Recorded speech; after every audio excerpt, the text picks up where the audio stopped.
SpongeBob SquarePants, a classic cartoon about a lovable sponge, his job at the Krusty Krab, and his pals.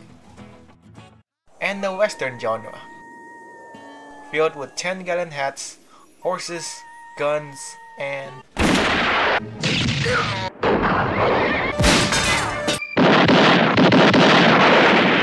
a lot of shooting. Now, I love this too. SpongeBob was literally my childhood. I remember as a kid watching the Indonesian dub on global TV. And the Western genre? Well, I'll just say it's awesome. When you have to shoot, shoot, don't talk. Amazing soundtrack, great action, amazing camera angles, and direction. Though I gotta be honest, I only watch a handful of westerns. But what if you combine SpongeBob with the West? You get the Pest of the West.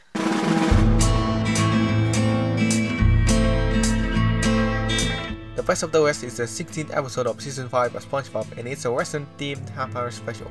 It revolves around SpongeBob SquarePants, an ancestor of SpongeBob who saves Deadeye Gulch from the nefarious Deadeye Plankton. I stumbled across this episode when I was in another Wikipedia rabbit hole. Yeah, you know how the rabbit hole goes. 1 hour ago you were on the Ultraman Rising page, and now you're on Benedict Arnold's page and resisting the urge you click. God damn. Hyperlink! So yeah, I stumbled across it during my surf across Wikipedia. I was in a Western mindset at the time since I was listening to a crap ton of Morricone. So I got interested in checking it out, which leads to this video, where I'm talking about this episode. Because, to be honest, I want to make videos. Now without further ado, let's get into the summary.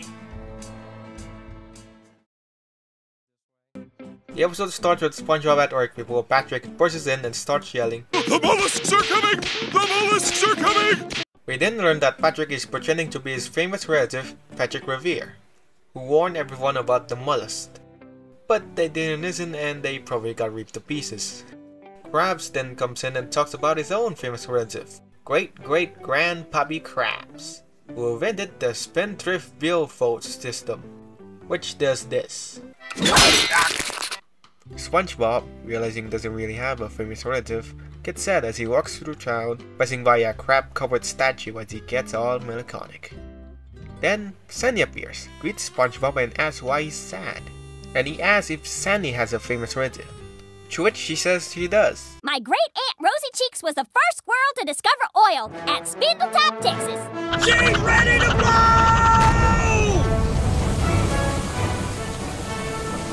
She left out the unsavory parts of Aunt Rosie though. Seeing that SpongeBob is sad about not having a famous relative, Sandy takes him to the Bikini Bottom library to open up a book about the famous families of Bikini Bottom, where we learn about SpongeBob SquarePants, SpongeBob's great-great-great-great-great-great-grandfather, who saved Deadeye Gulch, the town that would become Bikini Bottom, from Deadeye Plankton, and how he got a big-ass statue out of it. We then cut to the Western era as SpongeBob gets off the train to Deadeye Gulch, a town under the control of the no-good Deadeye Plankton. After passing some blokes, SpongeBob gets to the Krusty Cantina, a lively place filled with cowboys, cowgirls, and the ancestors of Mrs. Puff, Krabs, and Squidward. SpongeBob tells them that he's here for the job offer, and then he is immediately given the sheriff job because it's vacant. He then clarifies that he's here to be the cook, and he presents them his chili, which tastes like ass. So they force him into the sheriff job. What happened to the old sheriff? He's at Boot Hill. Pickles Patrick suddenly bursts in, saying that Deadeye's a coming, as everyone covers in fear. Who's Deadeye? I'll tell you who Deadeye is, but I shall do it through song. Oh, Bikini Gulch was a pretty place. We then get a Western-style musical number which explains what we need to know about Deadeye as he rides into town. But to put it simply, he's a bastard, the villain of town. That's me, Deadeye Plankton. Deadeye appears, shows his mustache like a villain he is as he walks down the cantina, whips everyone around, does some Justin Timberlaking, and then demands Krabs the money before SpongeBob innocently tells him that isn't his, which gets his attention. Sheriff? Round these parts, we call them coffin junkies. Hope I haven't missed the first post. Deadeye then tells SpongeBob if he ain't gonna get out of here, then they're gonna solve this Western style at high noon. Then he whips the coffin, and SpongeBob is running out of town Tuco style, going further and further away as Deadeye whips around. I love this town! Wow! After SpongeBob falls off a cliff, he finds himself under the red hot sun. As he starts to trip out, Pecos arrives on his own coffin to get SpongeBob up, telling him that he needs to get back to town.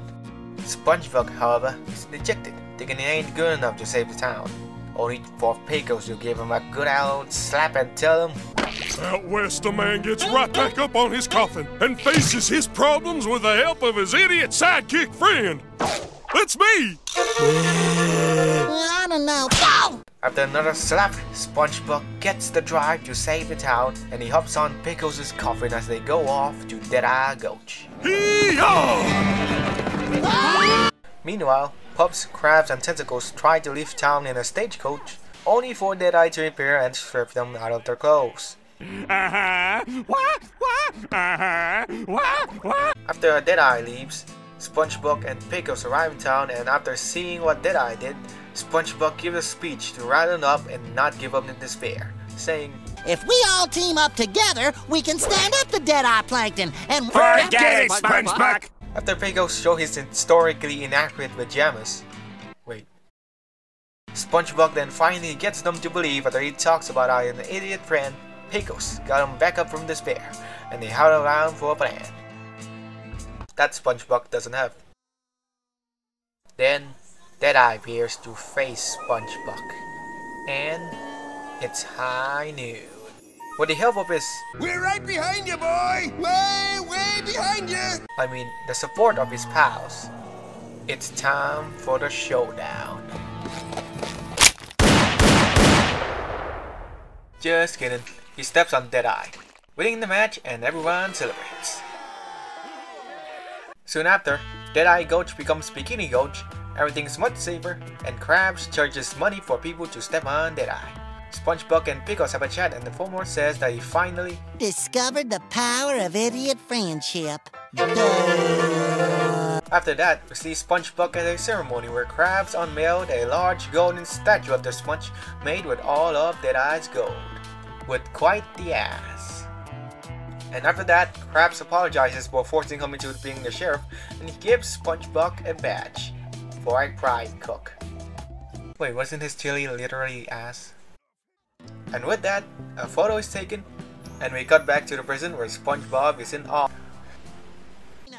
Then the episode ends with SpongeBob and Pecos singing a cheerful Bubble Coley style song about idiot friends. Idiot friend. So when I got into this episode, I was expecting quite more than what we got, considering the usual fast pace of SpongeBob episodes. But the episode has quite a slow pace, with scenes actually taking up more time than you thought.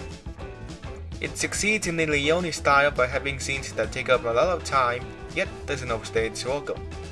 If you watch a Leone Western, you would know that Leone would make scenes that go on for quite a while, yet he manages to not make it feel that he's just padding the runtime. The episode is 22 minutes long, but it feels like an 11-minute episode, with most of the long scenes being dialogue. However, that doesn't mean I'm not quite disappointed with the amount of story we got, and I did wish we got more in the episode. The episode is definitely based on the classic westerns that usually feature John Wayne other than the Clint Eastwood films, because, well, you know why. But there are sprinkles of Clint here. Most of the classic western tropes are here, like the whip, the yeehaw, yeehaw! The stagecoach, the dusty old town, the horse, Dinah, the dastardly villain, and the showdown. They play the tropes quite well, and they fit the story. The characters are great in the episode, with Deadeye Plankton being a noteworthy one. His wacky, mustache-twirling evilness makes him very, very entertaining to watch. While I do sometimes feel like that he acts too much like a stereotypical villain, Mr. Lawrence's performance as Deadeye makes up for it. History will vindicate me! SpongeBob's characterization and arc, while simple, are pretty effective and gets you invested. It's a form of the hero's journey. You see him wanting a job as a fry cook, reluctantly becoming the sheriff, getting rolled out of town, almost giving up, and then getting the drive to take down Deadeye. Pretty simple, yet effective. However, I do feel that the friendship between SpongeBob and Pickles feels a little forced, with Pickles suddenly appearing and saying out of nowhere that he's SpongeBob's idiot friend. But despite that, the friendship is quite heartwarming as we see Pickles encourage SpongeBob to go save the town, and the idiot friend's song tops it all. As usual from SpongeBob, the humor is great with a lot of visual gags and verbal jokes. Though there are jokes that I don't like.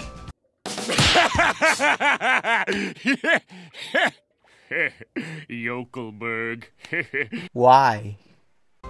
Now onto the music. The Western style score is great and they really emulate the Morricone Western style. It's clear they took inspiration from the Dark Trilogy and Once Upon a Time in the West. In fact, for the final showdown, the music sounds really similar to Harmonica's theme from Once Upon a Time in the West.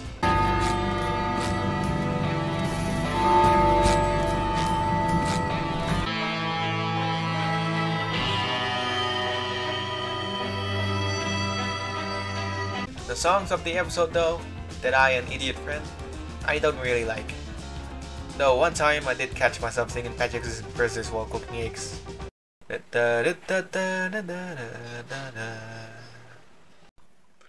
Overall, I think it's a good episode. Yes, I wish there would be more than what we got. Some of the jokes suck and some parts are forced in, but it's still a good episode that has good gags, a lot of heart, a lot of references for Western fans, and fantastic themes that we, especially at this time, would need.